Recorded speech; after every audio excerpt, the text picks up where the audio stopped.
Halo semuanya guys, kembali lagi sama gue Aldo di Detektif Aldo dan hari ini akhirnya ya setelah sekian lama gue kembali lagi dengan topik untuk yang kejam-kejam gitu ya. Soal seorang laki-laki yang memang terlihatnya sangat culun ya. Ini kayak om-om yang lu gak sangka-sangka bisa melakukan hal-hal aneh dan gila seperti ini ya.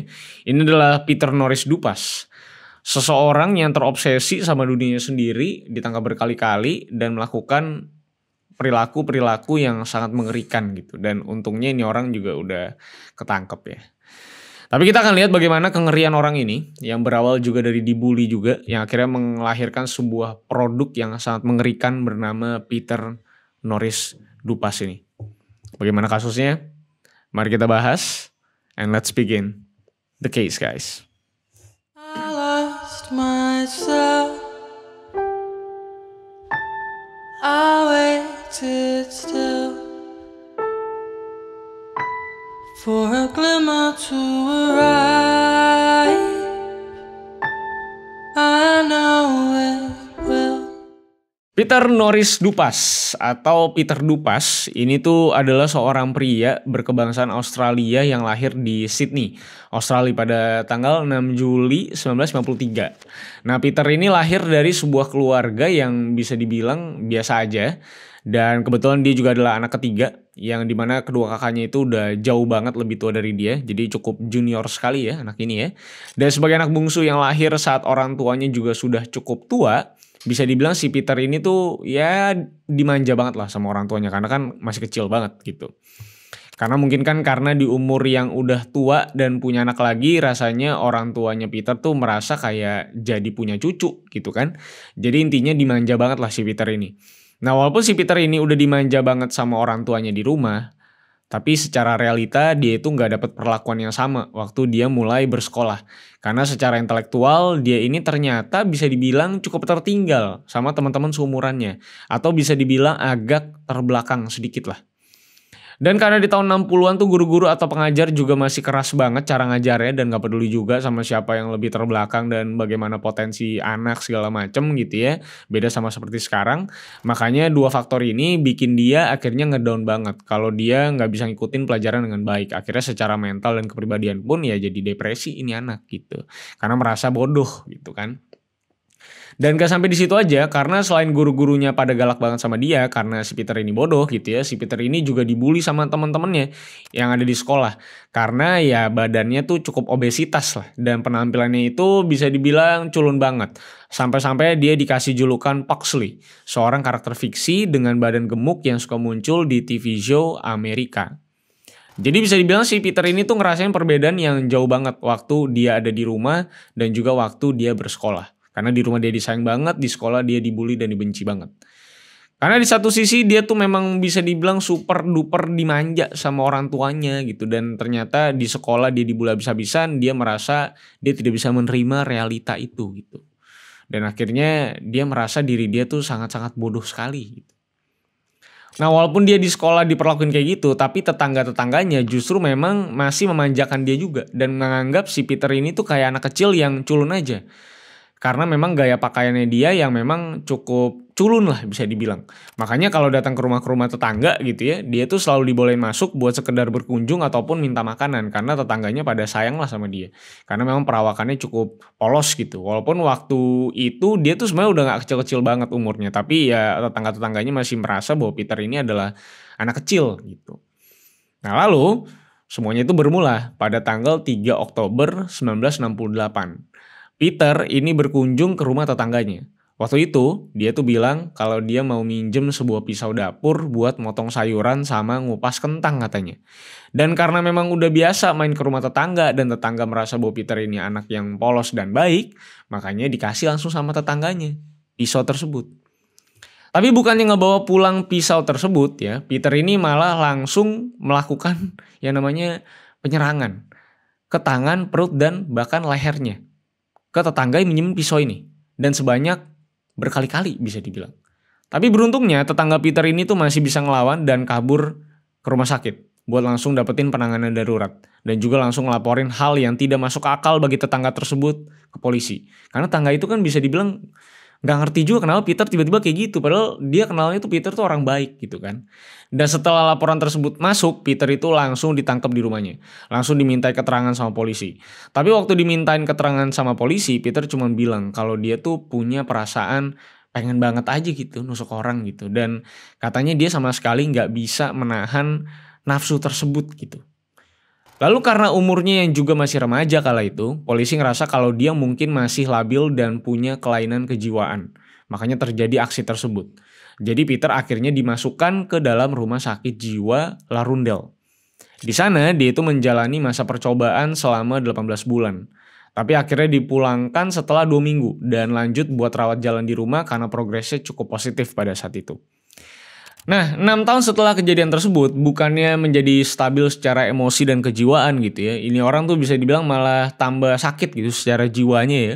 Karena pada tahun 1974, dia ini melakukan penerobosan paksa masuk ke dalam rumah seorang wanita. Dan dia menodongkan pisau ke anak bayinya yang baru lahir. Ini gak penting juga sebenarnya. Kenapa dia nodong pisau ke anak bayi gitu. Dan setelah dia berhasil yang namanya menodong anak bayi tersebut dan juga ngancem ibunya, dia itu langsung ngikat paksa si ibu dan melakukan penodaan paksa terhadap wanita tersebut juga. Dan setelah selesai ngelakuin semua yang dia mau di situ, dia itu langsung cabut gitu aja dan meninggalkan rumah tersebut. Dan selang beberapa hari setelah kejadian, beruntungnya polisi langsung bisa nangkep Peter dari laporan wanita yang menjadi korban Peter pada kala itu. Dan si Peter ini dijatuhkan hukuman penjara selama 9 tahun dengan minimum masa kurungan 5 tahun sebelum bisa mengajukan banding. Nah, semasa dirinya di penjara, beberapa sipir bilang ke wartawan yang meliput kalau pria gemuk dan muka polos dan gaya berpakaian yang culun ini itu ternyata jago banget dalam hal ngebohong. Dan pola pikirnya itu bisa dibilang sangat-sangat tidak ketebak sama sekali. Dan dari hasil interogasi juga ternyata baru diketahui kalau si Peter ini itu punya masalah psikoseksual yang parah banget katanya. Atau bisa dibilang susah banget sembuh, apalagi dengan tenaga ahli yang belum banyak pada saat itu. Lalu pada tahun 1979, Peter ini berhasil bebas dari penjara setelah mengajukan banding. Dan seperti bisa dibilang kayak binatang yang udah lepas setelah dikurung lama, hanya 2 bulan setelah bebas dari penjara, Peter ini kembali menyerang 4 orang wanita yang berbeda dalam kurun waktu 10 hari dengan senjata favoritnya, yaitu adalah sebuah pisau. 3 korban yang diserang Peter ini berhasil kabur, tapi 1 korban lainnya mengalami luka dalam yang cukup parah. Peter menyerang korban tersebut di sebuah toilet umum di kota Frankston, yang dimana korban ini adalah seorang wanita lansia yang bisa dibilang terluka parah setelah diserang di bagian dada kirinya oleh Peter. Tapi beruntungnya wanita tersebut bisa kabur dan melaporkan Peter ke polisi setelah berhasil menyelamatkan dirinya ke rumah sakit. Dan dari laporan tersebut, Peter kembali lagi ditangkap dan diinterogasi oleh polisi. Karena tipenya Peter ini kalau habis nyerang dia gak kabur kemana-mana. Dia ada di tempat yang gampang banget ditemuin lah intinya. Dan di penangkapan kali ini, Peter ngasih pernyataan yang sama kayak waktu dia ditangkap pertama kalinya waktu dia masih remaja. Kalau dia merasa punya urgensi yang tidak bisa dia tahan buat menyerang perempuan dengan senjata khasnya. Dan walaupun kejadian ini udah terulang-ulang dan dengan jelas kalau dia memang ngasih pernyataan yang gak masuk akal dan bahkan udah bisa dibilang sakit jiwa, lagi-lagi si Peter ini cuma dijatuhi hukuman penjara selama 5 tahun oleh hakim yang sama dengan yang menangani di kasus sebelumnya. Nah, sifat psikopat Peter ini akhirnya terulang lagi di bulan Februari 1985. Cuman selang 2 minggu setelah dia bebas lagi dari penjara. Si Peter ini itu langsung kembali melakukan begituan paksa terhadap seorang perempuan yang usianya baru 21 tahun pada saat itu yang sedang berjemur di salah satu pantai di daerah Blairgowrie ya. Dan karena dia nggak pernah kabur atau sembunyi, memang polisi kembali lagi bisa menangkap dia dengan mudah. Cuman beberapa hari kemudian setelah aksi tersebut terjadi. Sama kayak sebelum-sebelumnya. Dari sini, karena mungkin pengadilan ngelihat kejadian-kejadian sebelumnya, akhirnya Peter ini ditangani hakim yang berbeda dan dijatuhi 12 tahun hukuman penjara. Dan selama masa kurungan kali ini, Peter ini akhirnya dapat bantuan medis buat mengurangi dorongan joroknya itu ya yang memang sudah berlebihan banget itu. Jadi dikasih obat-obatan gitu ya, dan memang dikasih dokter juga, psikiater, dan ya bisa dibilang pengobatan jiwa lah gitu supaya dia tuh nggak punya pikiran yang jorok seperti itu gitu. Dan memang ternyata seluruh medikasi tersebut akhirnya memang tidak berpengaruh banyak terhadap Peter. Karena memang bukannya membaik, dia malah ngegodain salah satu suster yang bernama Grace McConnell. Grace ini adalah suster yang rawat dia di penjara tersebut dan umurnya tuh waktu itu 16 tahun lebih tua dari Peter. Sampai akhirnya pada tahun 1987, si suster tersebut akhirnya mau untuk dinikahin sama Peter di dalam penjara atas dasar kasihan dan empati lah. Dan ngerasa memang punya tanggung jawab buat membimbing si Peter ini ke jalan yang benar. Karena suster ini menaruh keyakinan bahwa Peter ini bisa jadi orang benar gitu. Dan pada tahun 1992, sama seperti sebelumnya, Peter kembali bebas lagi sebelum masa tahanannya selesai sepenuhnya dengan melakukan banding. Setelah keluar dari penjara, kali ini Peter tinggal bersama istrinya selama beberapa tahun, si suster itu. Tapi yang namanya tinggal bareng sama orang yang kejiwaannya udah terganggu rasanya pasti sulit sekali. Karena akhirnya mereka bercerai di pertengahan tahun 1990-an. Kali ini memang si Peter ini nggak ngelakuin kekerasan sama istrinya sendiri. Tapi setelah beberapa tahun tinggal bersama, ya bisa dibilang dia ini tuh kelihatan sangat pemalas, manja, dan juga terlalu terobsesi sama dunia sendiri. Padahal waktu itu Peter udah hampir berusia 50 tahun. Dan karena si suster itu nggak kuat dengan kondisi tersebut, walaupun memang Peter nggak ngelakuin kekerasan sama dia, akhirnya suster ini berkeputusan untuk menceraikan si Peter. Karena merasa kayaknya nih bocah udah sakit gitu emang. Dan setelah bercerai dari mantan istrinya dan dari kasus-kasus yang udah berulang kali dilakukan setelah bebas dari penjara, seharusnya kita tahu banget sebenarnya arahnya orang ini bakal seperti apa lagi. Karena akhirnya pada tanggal 19 April 1999, polisi menemukan sebuah tubuh seorang psikoterapis yang berusia 28 tahun bernama Nicole Amanda Patterson yang ternyata sudah tidak bernyawa di rumahnya, yang juga adalah tempat prakteknya sendiri. Nicole ditemukan tidak bernyawa ketika pacarnya gagal menelpon dirinya berkali-kali. Dan pada hari penemuan itu, memang tetangga-tetangganya juga sempat mendengar suara teriakan cewek dari rumahnya si Nicole ini pada sekitar jam 9.30 pagi. Saat ditemukan, di tubuh Nicole ini terdapat 27 luka tusukan. Dan tubuhnya ini juga terikat dengan PVC tape dan tidak memakai sehelai lembar baju pun. Dan gak cuman itu, yang paling gilanya adalah ketika bagian dadanya ini sudah dipotong. Katanya sih pakai alat yang cukup tajam sekali karena memang bekas potongannya itu sangat-sangat clean sekali. Polisi yang menginvestigasi TKP ini melihat daftar pasien langsung yang datang pada pukul 9 pagi. Memang sesuai dengan kesaksian para tetangga yang mendengar teriakan itu. Nah, pada pukul 9 pagi itu ada pasien bernama Malcolm dengan nomor telepon yang terhubung pada seorang mahasiswa India ternyata bernama Harry. Polisi yang menghubungi Harry ini langsung memintai keterangan soal orang-orang yang terakhir dia hubungi sebelum hari kejadian tersebut. Dan didapatkan info bahwa si Harry ini pernah memberi nomor teleponnya kepada Peter Dupas setelah dia tuh ditawari pekerjaan beberapa waktu sebelum kejadian. Nah, setelah mengetahui hal tersebut, seperti sebelumnya, si Peter ini memang bukan seseorang yang jago kabur atau bikin dirinya susah dilacak, karena dia ini langsung bisa dicari dengan mudah, karena memang polisi langsung bisa menangkap Peter Dupas hanya 3 hari setelah kejadian, dan langsung menggeledah rumahnya.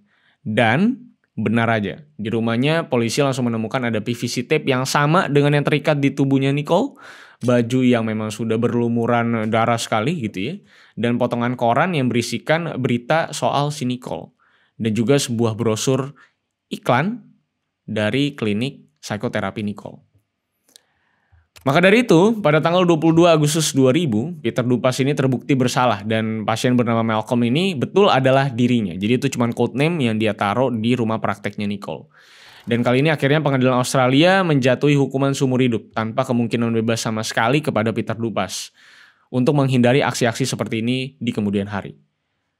Tapi tidak berhenti di situ, Peter ternyata juga terbukti atas sebuah aksi dalam penghilangan nyawa seorang PSK bernama Margaret Maher pada bulan Oktober tahun 1997 di kota Broadmeadows setelah sampel DNA Peter terdeteksi pada tubuh si korban tersebut yang ditemukan pada tahun 1997 dengan banyak luka yang sama seperti tipe lukanya Nicole.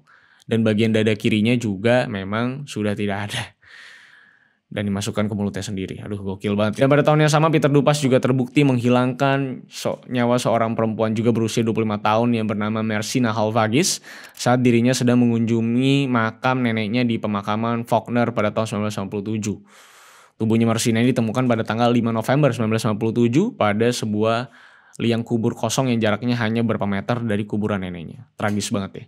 Mersina ditemukan dengan keadaan yang juga sama dengan total 87. Tuh, kalau si Mersina ini 87 di bagian leher dan lutut dan juga bagian dada juga. Dengan cara yang sama seperti korban-korban sebelumnya. Dan dengan cara penghilangan nyawa yang sama persis.